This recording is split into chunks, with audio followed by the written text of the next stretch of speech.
la luz de Jesús que brilla en todo lugar, no la puedes esconder. Hace una semana que comenzamos a hablar de la carta a los hebreos. Yo quiero que abra su Biblia en Hebreos capítulo 1, por favor.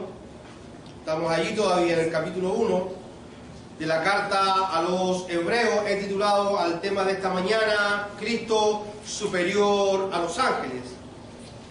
Cristo superior a los ángeles.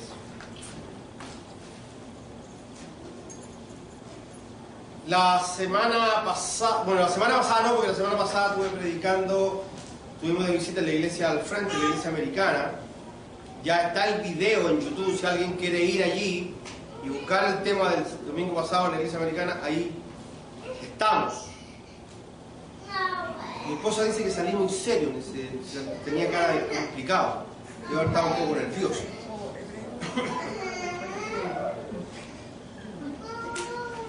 ¿Qué vimos la semana pasada respecto a la carta a los hebreos? Algunas cosas como repaso para que usted se oriente. Carta a los hebreos.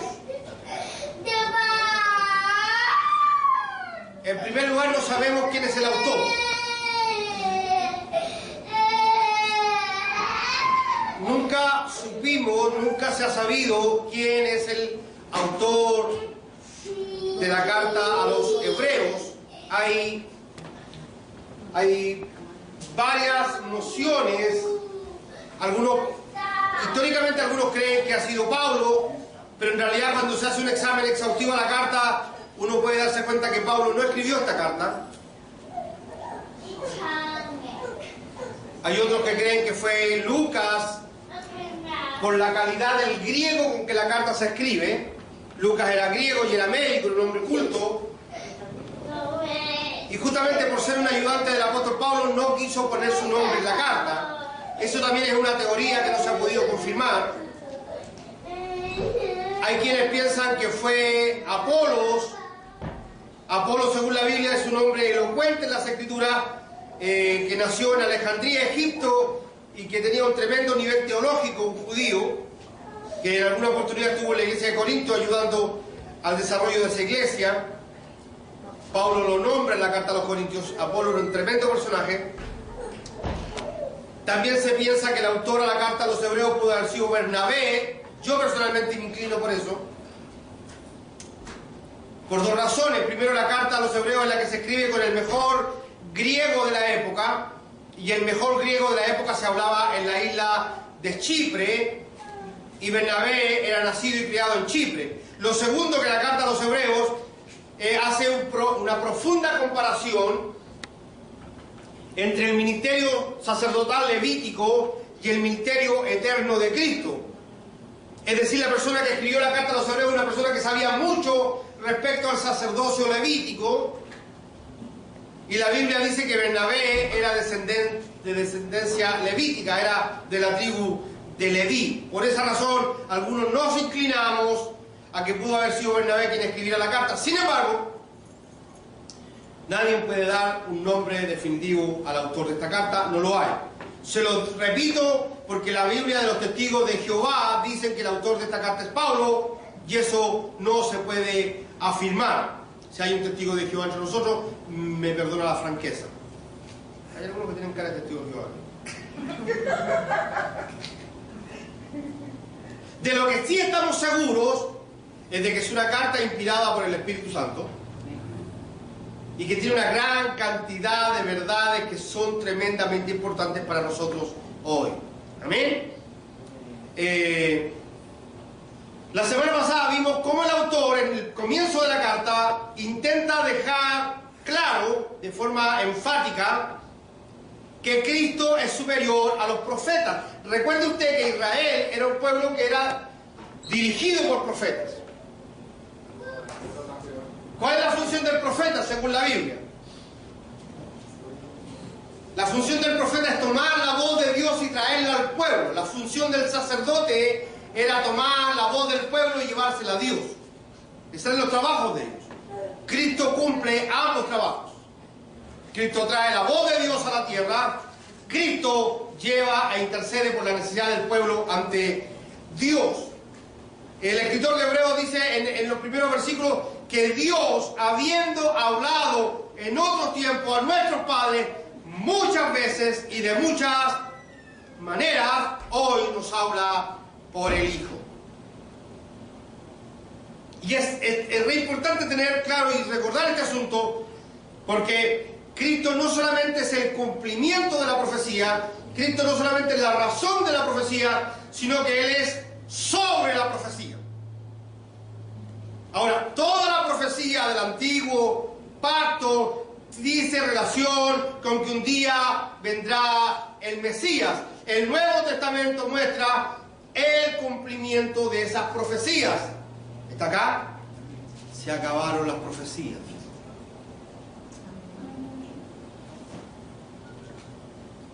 Así que cuando alguien le diga por ahí que va a venir un profeta a la ciudad y va a haber un tremendo servicio con el profeta Periquito de los Palotes, usted dígale, aquí está mi profeta.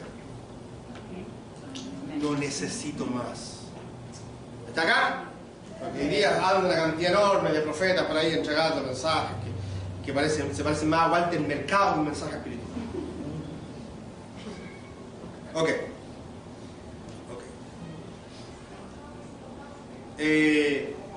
Ahora, en los primeros versículos, el escritor a los Hebreos deja claro que Cristo es preexistente. Diga preexistente. Preexistente. Qué bueno que está despierto, por algún momento.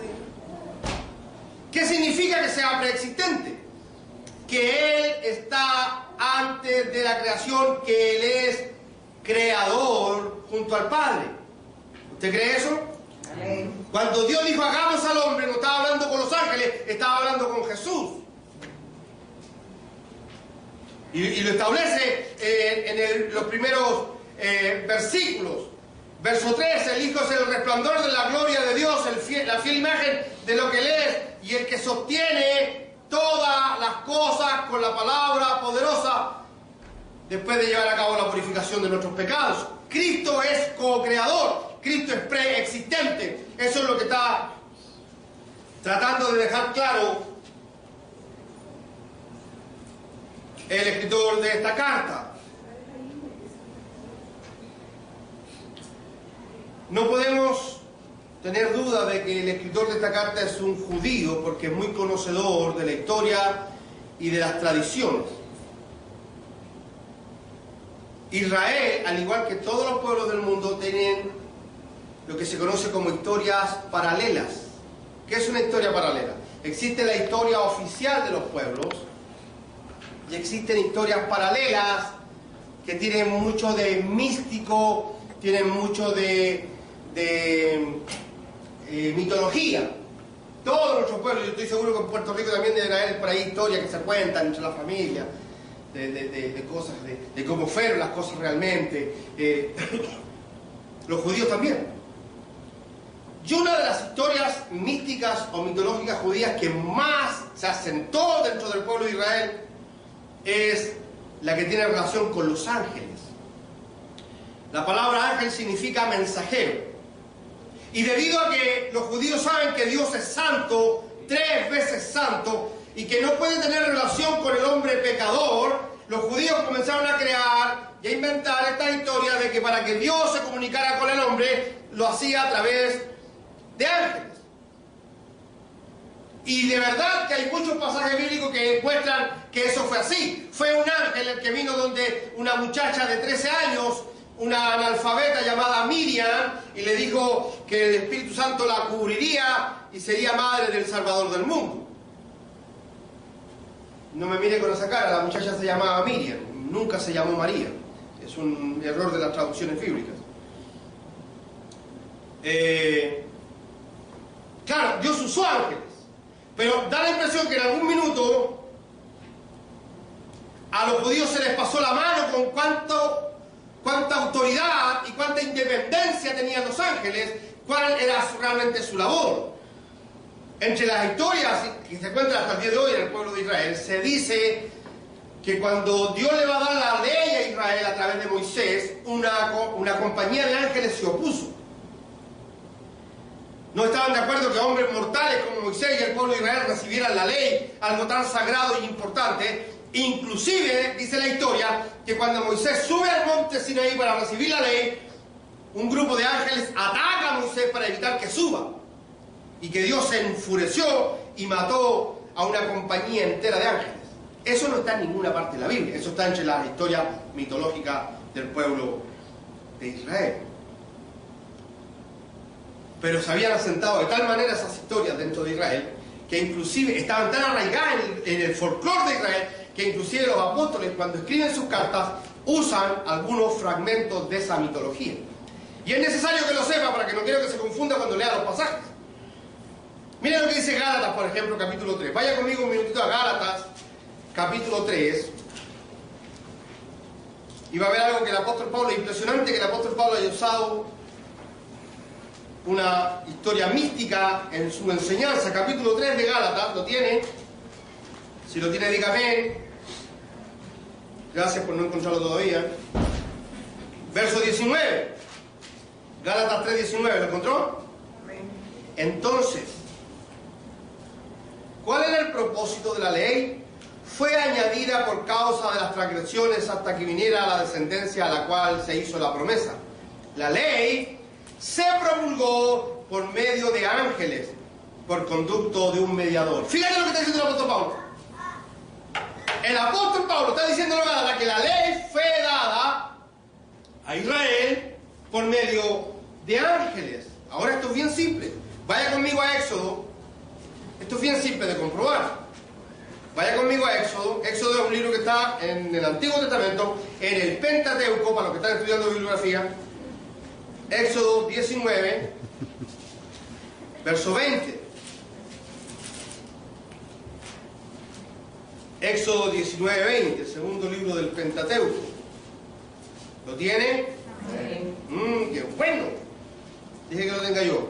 El Señor descendió a la cumbre del monte Sinaí y desde allí llamó a Moisés para que subiera. Cuando Moisés llegó a la cumbre, el Señor le dijo: baja y advierte al pueblo que no intenten ir más allá. Y está hablando del momento en que Dios llama a Moisés para darle la ley. No dice en ninguna parte de todo el pasaje, revíselo entero, que hayan habido ángeles. Dios llamó a Moisés y Dios le dio la ley directamente a Moisés. ¿Cómo Pablo puede decir que la ley fue dada por intermedio de ángeles? Porque eso pertenecía a la cultura judía. Y Pablo, tratando de enganchar al pueblo con respecto a la cultura, le habla en sus propios términos. ¿Está entendiendo lo que digo? No es que Pablo creyera que esto fue así, solamente que está hablando dentro del folclore de la época. Mire, tengo más que mostrarle. Vaya a la carta de Judas. ¿Usted sabía que en la Biblia hay una carta de Judas? Ok, pero no es el que traicionó a Cristo. Este es otro Judas. Un Judas buena persona. El versículo 9, Judas no tiene capítulo, solo el versículo 9. Mira lo que dice Judas, versículo 9. Ni siquiera el arcángel Miguel, cuando argumentaba con el diablo disputándole el cuerpo de Moisés, se atrevió a pronunciar contra él un juicio de maldición, sino que dijo: que el Señor te reprenda. ¿Qué está diciendo Judas en su carta? Que cuando Moisés murió, vino el arcángel Miguel a buscar a Moisés, a llevarse su cuerpo, y el diablo no quería. Y entonces da la impresión de que el arcángel Miguel le agarró una pata al viejo y el diablo le agarró un brazo y lo jalaba. Es mío, no es mío. El problema es que cuando usted va a la Biblia, a otro de los libros del Pentateuco, por allá por Deuteronomio capítulo 34, se va a encontrar con que Moisés murió y fue enterrado y se acabó. Hasta acá, la famosa disputa del cuerpo de Moisés pertenece a la mitología judía y Judas la agregó en su carta. Pero eso nunca ocurrió. ¿Me está escuchando? Amén. Ya la hermana me está escuchando. Juanita me está escuchando, por eso que no escucho Juanita. Vamos a nombrar diaconisa Juanita, ¿ok? Amén. ¡Hay más! Mira lo que dice Colosenses. Muévete con... No es que a mí no me gusta decir cosas sin que darle base bíblica, porque dice, el pastor, después Víctor va a llegar a la casa y le decía a la esposa, el pastor estaba inventando. No, Víctor, yo te voy a mostrar lo que dice la Biblia. Colosenses, capítulo 2. Ya para pastores que inventan tenemos demasiado, ya. Por lo menos que hay uno que predique por la palabra. 2.18. Colosenses 2.18. ¿Lo encontró mi amado precioso mío? No dejen que les prive de esta realidad ninguno de esos que se ufanan de fingir humildad y adoración a los ángeles. Los tales hacen alarde de que no han visto y envanecidos por su razonamiento. Déjenme explicarles el contexto del pasaje. Colosenses era una iglesia gentil y los judíos cristianos legalistas, llegaron a la iglesia a decir que ser salvos por fe no era suficiente, que había que guardar la ley. Y que no solo había que guardar la ley, sino que ciertas comidas se podían comer, ciertas comidas no se podían comer. Y que cómo te viste, que cómo caminas, cómo te cortas el pelo, que cuidado con esto. Legalismo. Y eran cristianos, judíos. Y el apóstol Pablo dice, esos que andan tratando de ponerle tanta regla, que no se unen al cuerpo de Cristo, inclusive todavía adoran ángeles. Y eran judíos. Y eran cristianos. O sea, en la cultura judía los ángeles tenían una importancia tan grande que algunos de ellos inclusive le adoraron. Ahora, en la época nuestra eso se mantiene, ¿eh? Hay mucha gente que adora ángeles, hay mucha gente que cree en ángeles. Yo he visto hermanos, pero no le cuente a nadie porque que no salga de aquí, por favor. La verdad es que me da tanta pena contarle. Yo estaba en casa de hermanos que cuando hemos visto la Biblia para conversar de la cosa, se le han caído las estampitas de los ángeles. Y yo dije, hermana, ¿y ese ángel qué hace ahí? Le digo, ay, solo para separar la Biblia, pastor. El ángel de la guarda, el ángel de San José, el ángel de...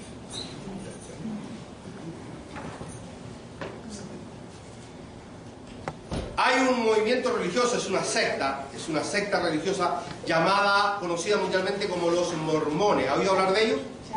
Los mormones son unos señores altos, rubios, que andan en bicicleta generalmente, buen mozos como yo, pero el fundamento de la iglesia mormona es que un ángel llamado Moroni se presentó un día ante un norteamericano llamado José Smith, le mostró el evangelio correctamente interpretado en unas tablas de oro, y ese es el verdadero evangelio que debe predicarse. Por eso que ellos son los santos de los últimos días, de los testigos de los arrepentidos. Y entonces el apóstol Pablo deja claro algo en la carta a los Gálatas. Si un ángel del cielo predicara otro evangelio y no este, el tal sea maldito. ¿Está acá? A mí, no sé cómo explico un poco. Yo creo en los ángeles. No vaya a confundir, yo creo en los ángeles. Pero esta relación tan sobredimensionada que tenemos de repente. Yo he estado en la iglesia, hermano, predicando. Yo les voy a contar, hermano, pero lo hago con mucha tristeza. Yo he estado en iglesias predicando y de repente una viejita de por allá atrás, ¡aleluya!, pegó un grito que casi me muero de un ataque, hermano. Cuando terminó el servicio le dije, hermana, ¿y usted por qué gritó tan fuerte? Y la hermana me dice, pastor, porque mientras usted predicaba, un ángel estaba detrás suyo haciéndolo así con la alita. Y me estaba echando aire porque hacía calor, pues, hermana, no hay aire acondicionado. Ahora, déjeme explicar. Es importante que entienda esto. El escritor de la carta a los hebreos, si usted puede volver conmigo a Hebreos capítulo 1, el escritor de la carta a los hebreos no está dispuesto a discutir con ellos si estas cosas son o no son verdad. Él no va a discutir con sus oyentes, con los que van a leer la carta, si estas historias de los ángeles son o no son ciertas. No es el punto. No es de eso que él quiere hablar. Lo que está tratando es de usar la cultura y el folclore judío para dejar establecido algo tremendamente importante. Y lo que él quiere establecer en esta carta es que Cristo es superior a los ángeles. Amén. ¿Cuántos creen eso? Amén. Versículo 4, capítulo 1 de Hebreos, verso 4. Así llegó a ser superior a los ángeles en la misma medida en que el nombre que ha heredado supera en excelencia al de ellos. Que está... No es que quiera echarles por tierra su historia, no, porque si lo hace, yo encuentro que el escritor de Hebreos es un tipo sabio, inteligente. Si contradice su historia, no van a querer leer la carta. Si le dice, ustedes creen en esas cosas tan raras, que raro que ustedes creen, los tipos no iban a leer la carta. Él toma la historia de los ángeles y la da por aceptada con una sola finalidad: dejarles claro que Cristo es superior a los ángeles. ¿Cuántos creen acá que Cristo es superior a los ángeles? Amén. Amén. No, yo lo digo porque la Navidad pasada una hermana puso un ángel en el árbol de Navidad. Ya si el árbol de Navidad no es bíblico, imagínate un ángel, pero era más alto que yo. Bueno, más alto que yo cualquiera, pero...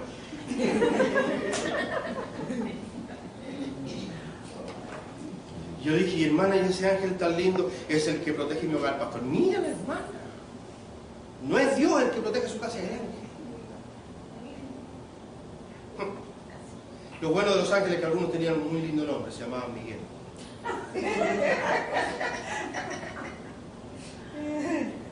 Cristo es preexistente, según el escritor de la carta. No solo él lo cree, yo también lo creo. Cristo es preexistente. Mire lo que dice el versículo 5. Porque a cuál de los ángeles dijo jamás, tú eres mi hijo, hoy mismo te he engendrado. Y en otro pasaje dice, yo seré su padre y él será mi hijo. El escritor de Hebreos está citando varios salmos, diferentes trozos de salmos, diferentes trozos de lírica hebrea. Y cita este donde Dios dice a Jesús, mi hijo eres tú, yo te he engendrado hoy. Este es el texto favorito de los testigos de Jehová. Este es el texto favorito de los testigos de Jehová. Pues ellos dicen que Jesús no es preexistente porque la Biblia dice que fue engendrado ese día que fue puesto dentro de María. Es decir, que comenzó a existir el día que fue engendrado en el vientre de María. Pero no es lo que la Biblia dice. Lo que está diciendo el Salmo ahí es que ese día Dios hace público al Mesías. Cuando Dios permite que el Espíritu Santo engendre en María a su Hijo, lo que está haciendo es que por fin está dándole cumplimiento a las profecías. Yo te he engendrado hoy. Pero el mismo contexto dice que el día de la creación Jesús estaba creándolo todo junto al Padre. ¿Alguien dice amén a eso? Amén. Jesús es preexistente. Alguien puso un ejemplo que me pareció práctico. En una nación lejana, un rey está enfermo de muerte y debe dimitir para dejar todo ordenado en el reino antes de morir. Y entonces cita a toda la nación para ordenar y dejar como rey a su hijo mayor, que tenía 14 años. Y en el momento de la ceremonia, en el momento que el rey le va a colocar su propia corona a su hijo, le dice, hoy heredas todo mi reino. Pero la verdad es que aunque el niño nunca hubiese sido rey, siempre hubiese heredado todo su reino, porque era el hijo. ¿Alguien me está entendiendo? Amén. Y la declaración, yo te he engendrado hoy, no significa que ese día Jesús comenzó a existir, sino que ese día Jesús se hace cargo del reino de los cielos en la tierra, de alcanzar a los que habían sido notificados para salvación. ¿Está entendiendo lo que explico? No me es tan fácil explicar esto, pero lo estoy tratando de hacer de la mejor forma que puedo. Entre los mitos judíos respecto a los ángeles, Los judíos decían en sus leyendas, y dicen hasta el día de hoy en sus leyendas, que el fuego y el viento en realidad son ángeles. Que el fuego y el viento en realidad son ángeles que cumplen esa función bajo las órdenes de Dios. Ellos cuentan en sus historias mitológicas que cuando Israel iba por el desierto, en la noche un montón de ángeles se juntaban y se convertían en flama de fuego para que el pueblo de Israel tuviera luz para caminar y tuviera calor. Y que en el día los ángeles se subían al cielo, se abrazaban allí y formaban una nube que protegía a Israel del sol. Eso pertenece a la mitología judía, pero el escritor de Hebreo, que es muy astuto, usa su mitología. Verso 7, en cuanto a los ángeles dice, él hace de los vientos sus ángeles y de la llama de fuego sus servidores. Está usando el escritor de Hebreos el propio folclore de ellos para poder enseñar que Jesús es superior a los ángeles. Y hace algunas declaraciones importantes que yo quisiera mostrar en esta mañana. Hace algunas declaraciones importantes que yo quiero que usted retenga para cuando tenga que discutir esto con alguien que no cree que Jesús es Dios. Hay mucha gente que anda enseñando que Jesús era un gran maestro o era un ángel hecho hombre, pero que no era Dios. Verso 6. Además, al introducir a su primogénito en el mundo, Dios dice que lo adoren todos los ángeles de Dios. Quiero que sepa que ningún ángel creado por Dios puede ser adorado. ¿Está acá? Lo repito, ningún ángel puede ser adorado. La adoración es solo para Dios. ¿Ok? No hay ángeles de la buena suerte. No hay ángeles de las buenas vibras. Hay gente que anda con una estampita de un ángel en la billetera para que no le falte el billete. Para que no le falte el billete tiene que hacer dos cosas: trabajar duro y ahorrar. Amén. Es el mejor ángel que se puede conseguir. El verso 6 está citando un salmo donde dice que lo adoren todos los ángeles de Dios. Es decir, Jesús demanda ser adorado por los ángeles, por lo tanto Él es Dios. Por lo tanto Él es superior a los ángeles. La Biblia dice que allá, en su trono, millones de ángeles día y noche dicen: Santo, Santo, Santo, la tierra está llena de tu gloria. ¿Cuánto lo alaban por eso? Amén. Él es adorado por los ángeles. Él no es un ángel, Él es adorado por los ángeles. Verso 8. Pero con respecto al Hijo dice: tu trono, oh Dios, permanece por los siglos de los siglos, y el cetro de tu reino es cetro de justicia. ¿Qué indica eso? Que Jesús es eterno. ¿Está acá? Amén. A veces se provoca una confusión y hay que tener cuidado con eso. Jesús es eterno. Siempre ha existido, siempre existirá. ¿Cuántos dicen amén? Lo que pasa es que en la eternidad de Cristo se provocó un paréntesis. En la eternidad de Cristo se provocó un paréntesis, y ese paréntesis duró 33 años y medio. Cuando Él se hizo hombre, cuando Él se hizo carne, cuando Él nace como un ser humano para poder rescatarnos a nosotros. Entonces hay gente, por eso que hay gente que cree, a pie junto, de que María o Miriam es la madre de Dios. Y como creen que María es la madre de Dios, inclusive le han hecho oraciones y canciones. Oh María, madre mía. ¿Han escuchado eso? Fea la canción, hermano.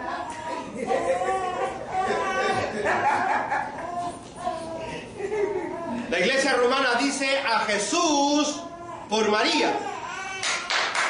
Para ir a Jesús no hay más camino que Jesús.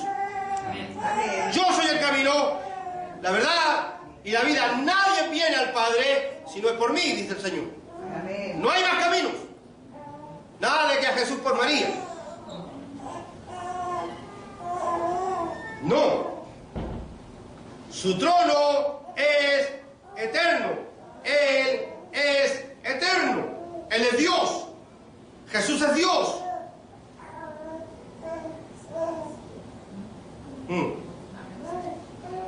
Por eso que hay gente que se ha confundido. La religión ha mezclado las cosas. Hay gente que realmente cree que Dios o Cristo, como Dios, tuvo madre. Dios no puede tener madre porque es sempiterno. María fue, dicho de una manera muy humana, María fue la madre del envase que Dios usó en la tierra. Amén. Jesús. Ok. Algún día vamos a hablar de la deidad de Cristo.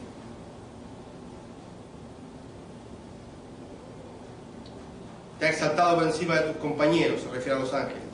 Hay otra declaración importante aquí. En el principio, oh Señor, dice el verso 10, tú afirmaste la tierra y los cielos son las obras de tus manos. Esto ratifica que Jesús es creador. El apóstol Juan, cuando escribe su carta, dice, en el principio él era el verbo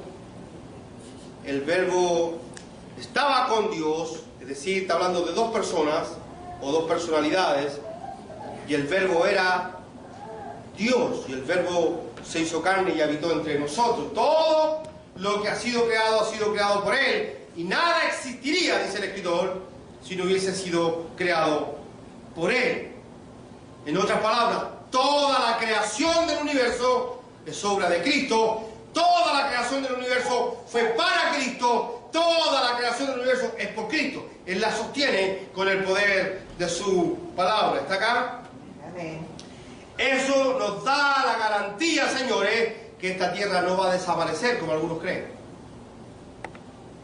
Hay gente que todavía, hay cristianos que están esperando el fin del mundo y se inventan unas historias, pero hermano, de Hollywood. Viene una tercera guerra mundial, alguien apretará el botón y la tierra explotará. ¡Pum! Esta tierra no puede desaparecer, fue creada por Dios. Amén. Para Él. ¿Está acá? Amén. Lo que Dios va a hacer es cambiar el sistema por tierra nueva y cielo nuevo. Todo puro, todo limpio, todo perfecto, sin pecado. Porque dice Pablo a los romanos que toda la creación está sujeta a esclavitud a causa del pecado, pero Cristo la va a liberar. En el principio, Señor, tú afirmaste la tierra y los cielos son las obras de tus manos.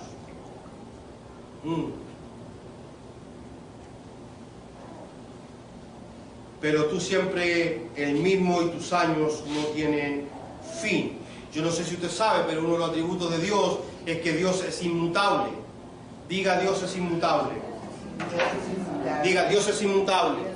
Esto es bien importante que lo sepa, hermano. Yo necesito que usted lo quede claro. Dios no es igual a nosotros.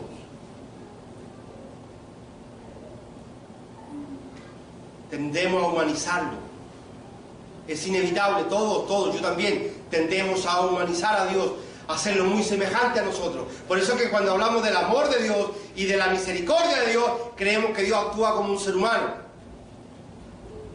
Yo no sé si le he contado que mi hermana mayor, yo tengo una hermana mayor, pero mayor. Mayor. Ella le ayudó a Noé vendiendo unas cositas que se vendían en esa época para juntar dinero para hacer el arca. La verdad que mi hermana tiene años. Y mi hermana tiene una frase que me gusta mucho cuando la escucho, me causa risa. Cuando uno le cuenta que le ha ido bien en algo, ella dice, es que a ti el Señor te ama de manera especial. A ti el Señor te ama de manera especial.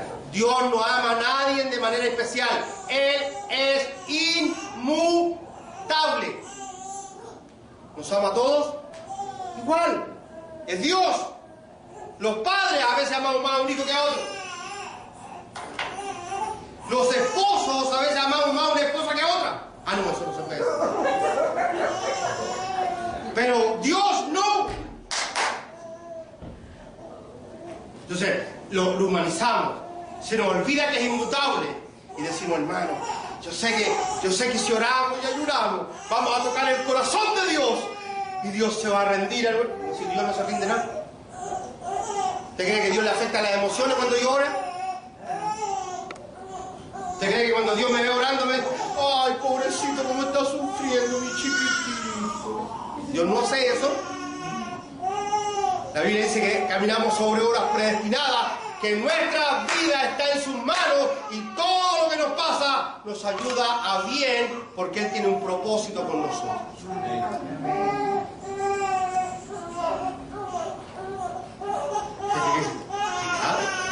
No vaya a ser que Dios se enoje.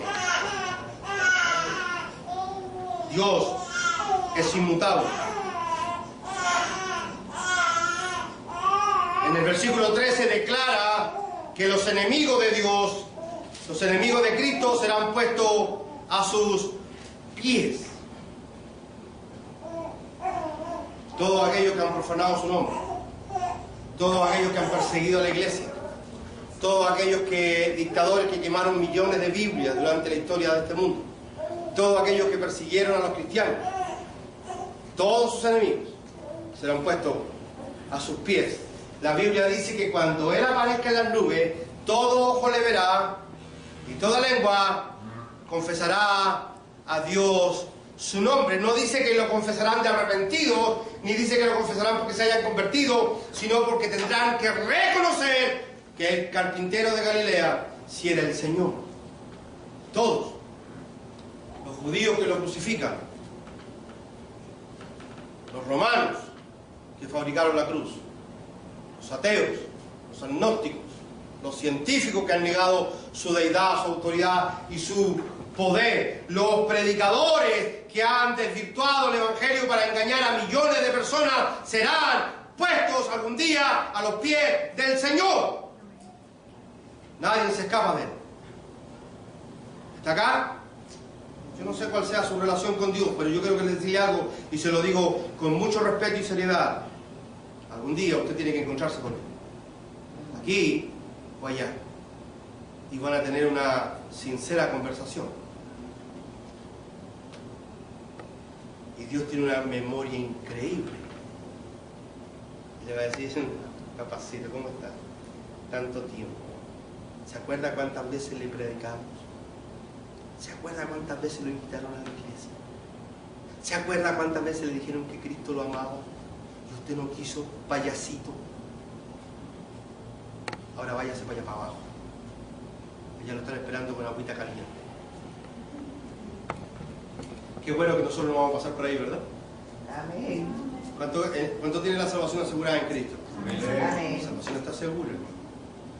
Oh, sus enemigos. Termina el escritor esta aclaración poniendo a Jesús por sobre los ángeles, diciendo algo tremendo que yo quiero que usted lo retenga, y con esto estamos terminando esta mañana.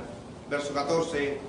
¿No son todos los ángeles espíritus dedicados al servicio divino, enviados para ayudar a los que han de heredar la salvación?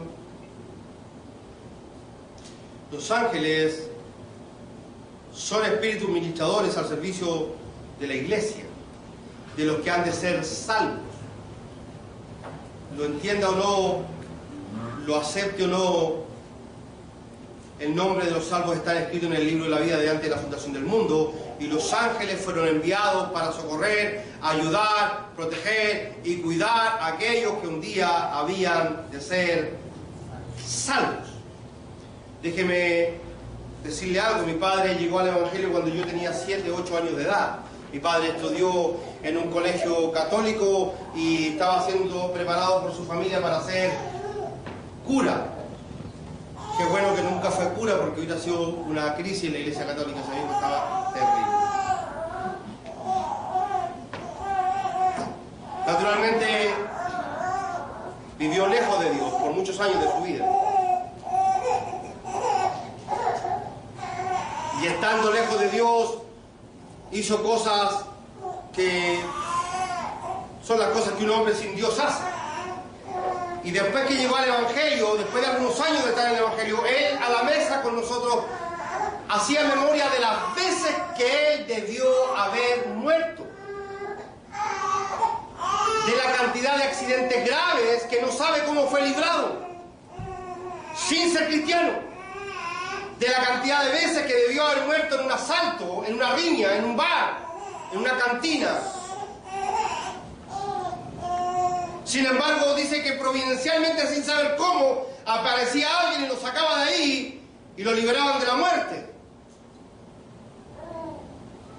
Y lo extraño es que he conversado a lo largo de mi vida como cristiano con muchos hombres que recuerdan, y muchas mujeres que cuando hacen memoria dicen: es verdad, yo antes de ser cristiano debí haber muerto en tal accidente, o debí haber muerto en tal enfermedad, o debí haber muerto en tal ocasión. Sin embargo, de una u otra forma fui liberado de la muerte. Yo le voy a decir por qué. Porque hay ángeles preocupados de cuidar nuestras vidas hasta el día que nos encontremos con Cristo. Porque Dios es soberano. Ángeles, espíritus ministradores al servicio de los que han de heredar la vida eterna. Ahora, yo no sé si sea correcto orar todavía: Señor, manda ángeles alrededor de mi casa. Yo lo hago.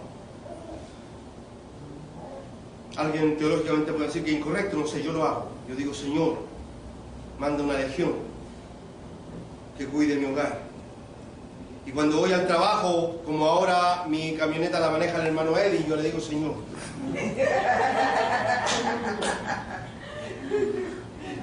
no solamente mande ángeles alrededor de mi camionetita, sino que un ángel lo posea.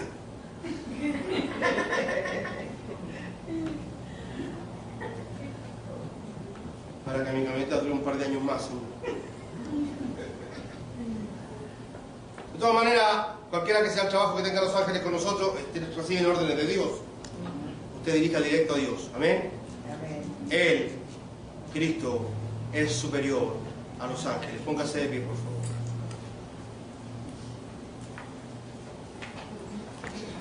Padre, voy a tu presencia en el nombre de Jesús para darte gracias por este tiempo.